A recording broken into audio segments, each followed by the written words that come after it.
আসসালামু আলাইকুম রহমতুল্লাহ। আমি আর আমার বাবা এসেছি এখন হজরত মাওলানা শাহ সুফি হজরত মাওলানা আব্দুল কাইয়ুম রহমতুল্লাহ আলাইহি ওনার মাজার শরীফ জিয়ারত করার জন্য। উনি ওনার কাছে আমার বাবা পড়েছেন আব্বা শাহ হুজুরের। লেখাপড়া করছেন তিন ছেলে। উনি আব্বা শাহ সুফি হজরত মাওলানা আব্দুল কাইয়ুম রহমতুল্লাহ আলাইহি। আব্দুল গনি উনি আব্বা শাহ হুজুর, ওনার নাম ছিল মাওলানা আব্দুল গনি রহমতুল্লাহ, ওনার কাছে পড়েছেন। ওনার তিন ছেলে ওনার কাছে লেখাপড়া করছেন।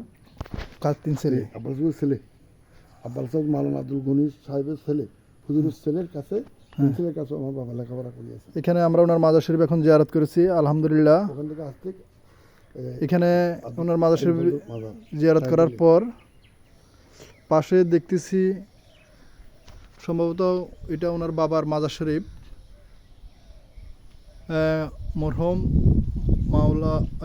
মাওলানা নজমুল হক সাহেব যেহেতু লেখা আছে, আবার এখানে লেখা আছে ওনার পিতার নাম সুফি নজমুল হক রহমতুল্লাহ, অর্থাৎ ওনার পিতার মাজার শরীফ হবে এটা। এটা হচ্ছে ওনার মাজার শরীফ আমরা এখন জিয়ারত করেছি। ওনার সম্পর্কে আমার বাবা বলবেন, ওনার সম্পর্কে বিস্তারিত যতটুকু পারেন উনি আমার আব্বা মোহাম্মদ আমিনুল হক, আমার আব্বা জানানি বলবেন, ওনার সম্পর্কে বলেন। আপনি ভিডিও করে দিকে রাখেন না। আসসালামু আলাইকুম, আমি মোহাম্মদ আমিনুল হক। আমি ছাত্র জীবনে সুফিয়া মাদ্রাসা মাওলানা আব্দুল গনি ও ওনার তিন ছেলে, বড় হুজুর, মেজ হুজুর, ছোটো হুজুর, ওনাদের কাছে লেখাপড়া করেছি এবং আমরা আজকে নিয়ত করে বের হয়েছি আমার ছেলে সহ অনেক নিয়ত করে আমরা জিয়ারত করি। আজকে আমার ওস্তাদ মাওলানা আব্দুল কাইয়ুম সাহেব সাহেরকালী রহমতুল্লাহ আলাইহি ওনার কবর জিয়ারত করলাম। আল্লাহ মাজার শরীফ জিয়ারত করলাম। আল্লাহ ওনাদের উসিলা আমাদের জিয়ারত কবুল করে নেবেন। আপনার দরবারে রাসূলুল্লাহ সাল্লাল্লাহু আলাইহি ওয়াসাল্লামের উসিলা আমাদের জিয়ারতগুলো কবুল করে নেবেন এবং আমাদের সুস্বাস্থ্য কামনা করবেন। আজকে আমরা মাজার শরীফ জিয়ারত করেছি। মাজার শরীফ প্রথমে আমরা ডোমখালি থেকে গিয়েছিলাম সুফিয়া মাদ্রাসার এখানে হজরত মাওলানা আব্দুল গনি রহমতুল্লাহ আলাইহি, ওনাকে আব্বা শাহ হুজুর নামে সবাই চিনে, ওনার মাজার শরীফ জিয়ারত করেছি। এরপরে আমরা যার কাছে গেছি, যার সাথে দেখাচ্ছি, ওনার নাম কিনা আমরা প্রথমে গিয়েছি এখানে নামাজ পড়ার পর ওখানে যে দায়িত্বে আছেন মাওলানা একরামুল হক, আব্বা শাহ হুজুরের নাতি একরামুল হক সাহেবে, ওনার পিতার নাম ছিল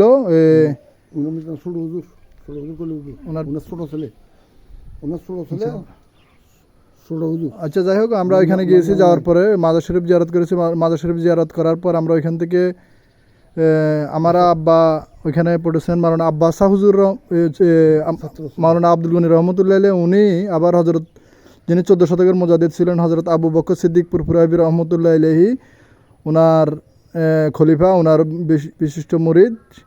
এবং কি এরপরে আমরা এখান থেকে গিয়েছি মাওলানা হজরত নূর মোহাম্মদ নিজামপুরি রহমতুল্লাহ আলাইহি, যিনি শহীদ বালাকোটের যুদ্ধে ওনার যিনি সম্মানিত শাহী ছিলেন বালাকোটের যুদ্ধে হজরত সাইদ আহমেদ শহীদ বেরলবী রহমতুল্লাহ আলাইহি, ওনার যিনি প্রধান খলিফা ছিলেন হজরত নূর মোহাম্মদ নিজামপুরি রহমতুল্লাহ আলাইহি, ওনার মাজার শরীফে আমরা জিয়ারত করেছি। জিয়ারত করার পরে আমরা এখন যাওয়ার পথে শাহ সুফি হজরত মাওলানা আব্দুল কাইয়ুম রহমতুল্লাহ আলাইহি ওনার মাজার শরীফ জিয়ারত করলাম।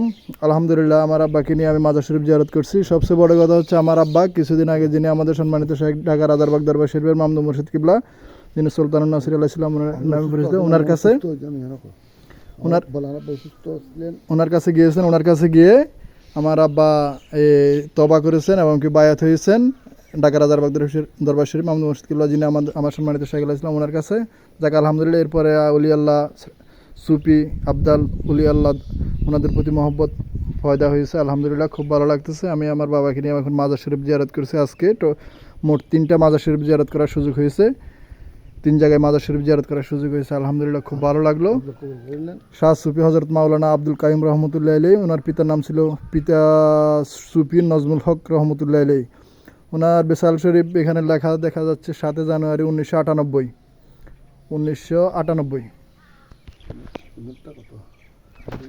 আসলে আমাদের চট্টগ্রাম মিরসরাই উপজেলায় বিভিন্ন জায়গায় বিভিন্ন গাউস কুতুব ওলি আবদাল শাহিদ আছেন, আমরা হয়তো জানি না। আলহামদুলিল্লাহ যেন ওলি আল্লাহদের উসিলে আমাদেরকে কবুল করে নেন। সুস্বাস্থ্য اللهم صل على سيدنا مولانا سيد المرسلين وعلى اهل بيت من سنة الشيخ سلطان الناصري من طريقة الاولياء الكاملين صلى الله عليه وسلم صلى الله عليه وسلم। আমার আব্বাজান আমরা এখন বাড়িতে চলে যাব আলহামদুলিল্লাহ। আল্লাহুম্মা সাল্লি আলা সাইয়্যিদিনা মাওলানা নাবিয়্যিল মুরসালিন। আসসালামু আলাইকুম। এই পোশাক কি তোরা যে পোশাক পরে না হ্যাঁ আমরা এই পোশাক পরতাম এই সুন্নতি পোশাক এরকম পরতেন না? মাথার টুপি দিয়া তো গোল টুপি এরকম পরতেন না? এরকম নিয়ে একটা ছোট আছে কিন্তু বড় না হ্যাঁ নিয়ে কেলে একটা ছোট মানে আপনারাও এরকম এরকম টুপি পরতেন? হ্যাঁ এই যে কায়ু কায়ু এখানে যে মাজার শরীফ, হ্যাঁ বাবা মাওলানা আব্দুল কাইম রহমতুল্লাহ এরকম টুপি পরতো নাকি সুন্নতি টুপি? হ্যাঁ আচ্ছা আচ্ছা।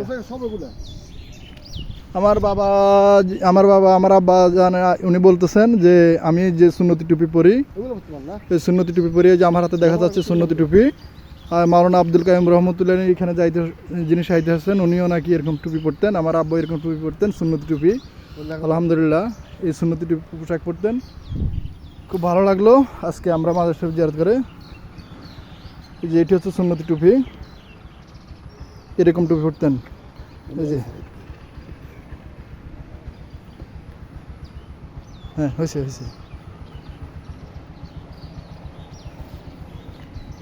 আমার আব্বাকে আল্লাহ পাক ওনার হাবিব হুজুর পাক সাল্লাল্লাহু আলাইহি ওয়াসাল্লাম ওলি আল্লাহ গাউস কুতুব ওলি আল্লাহ সাইয়েদনা মুহাম্মদ মুস্তাফা সাল্লাল্লাহু আলাইহি ওয়াসাল্লাম ওনার ছিল আমার আব্বাকে যেন সুস্থ রাখেন এবং কি নেক হায়াত দান করেন এবং পরিপূর্ণ ঈমান আমল হেফাজত করেন আমার মা বাবা সবাইকে। আল্লাহুম্মা সাল্লি আলা সাইয়্যিদিনা মাওলানা নাবিয়্যিল উম্মি ওয়া আলিহি ওয়াসাল্লাম সাল্লাল্লাহু আলাইহি ওয়াসাল্লাম।